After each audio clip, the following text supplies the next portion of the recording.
एक शख्स है जिसे युद्ध में 9 गोलियां लगी हैं। डॉक्टर बचने की संभावना से इनकार कर देते हैं, लेकिन उसके अंदर हिम्मत होती है मौत को भी ना कहने की। प्रधानमंत्री पूछती हैं कि क्या हम युद्ध के लिए तैयार हैं।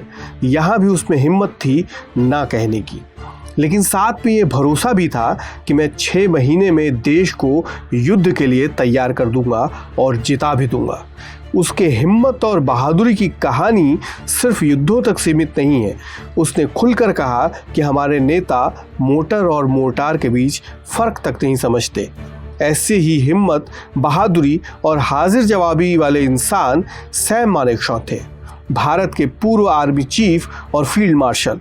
इंडिया टुडे मैगजीन में 2016 में retired major general Vijay Kumar Singh ने जो लिखा वो शब्द हम आपको इंडिया टुडे आर्काइव के इस वीडियो में सुना रहे हैं। ये शब्द असल में सैम मानेकशॉ का किरदार बयां करते हैं।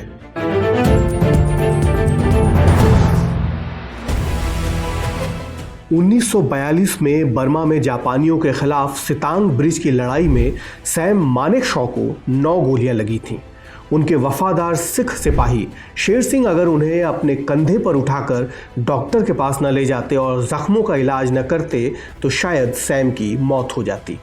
ऑस्ट्रेलियाई सर्जन ने शुरू में सैम का ऑपरेशन करने से मना कर दिया, क्योंकि उन्हें लगता था कि उनके बचने की संभावना बहुत कम है।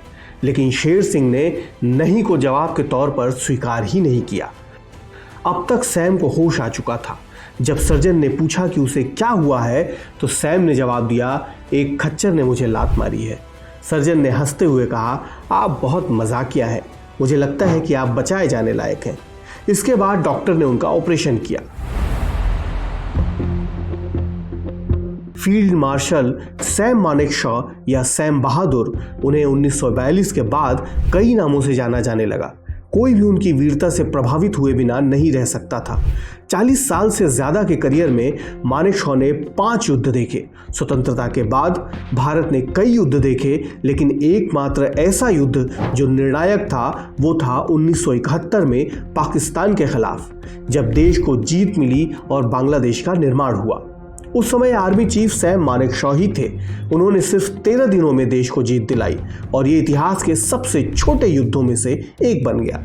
1970 में जब मैं मध्य प्रदेश के महू में तैनात था, सैम को क्लब ऑफ सेंट्रल इंडिया के एक नए विंग का उद्घाटन करने के लिए आमंत्रित किया गया था, जो बाद में रक्षा सेवा अधिकारी संस्थान बन गया।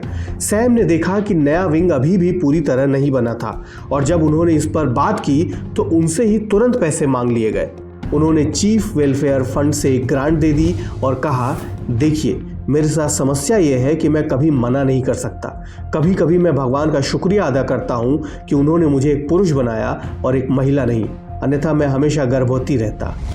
वे देश की नौकरशाही के लिए बदनाम थे और राजनेताओं के बारे में उनकी कोई अच्छी राय नहीं थी।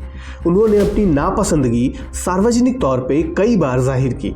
उन्होंने राजनेताओं को अनपढ़ कहा।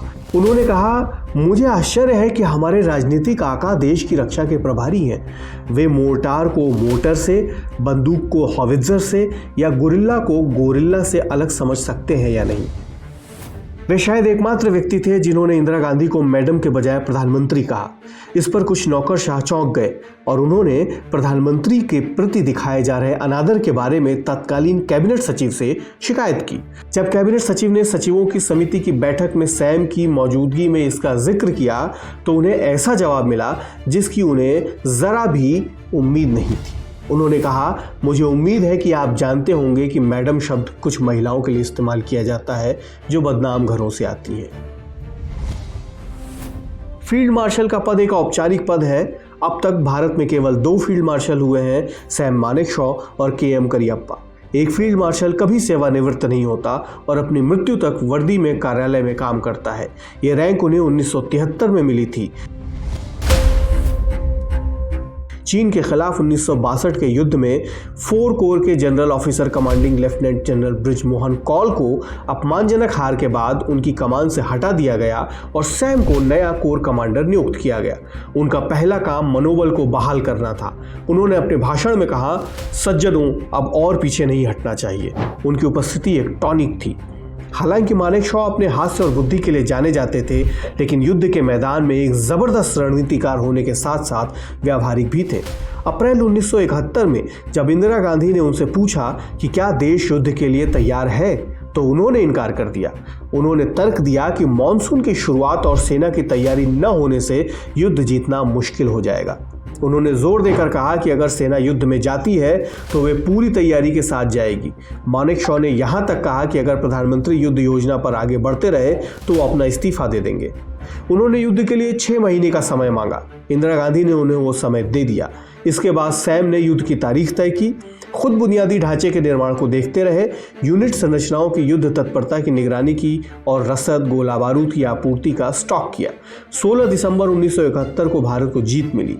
90,000 से ज्यादा पाकिस्तानी युद्धबंदियों को पकड़ना और बांग्लादेश की मुक्ति चीन के साथ अपने विनाशकारी सीमा युद्ध के 9 साल से भी कम समय बाद भारतीय सेना के लिए एक बहुत बड़ा मनोबल बढ़ाने वाला था। मानेकशॉ के व्यक्तित्व में आत्मविश्वास और वीरता का मिश्रण था।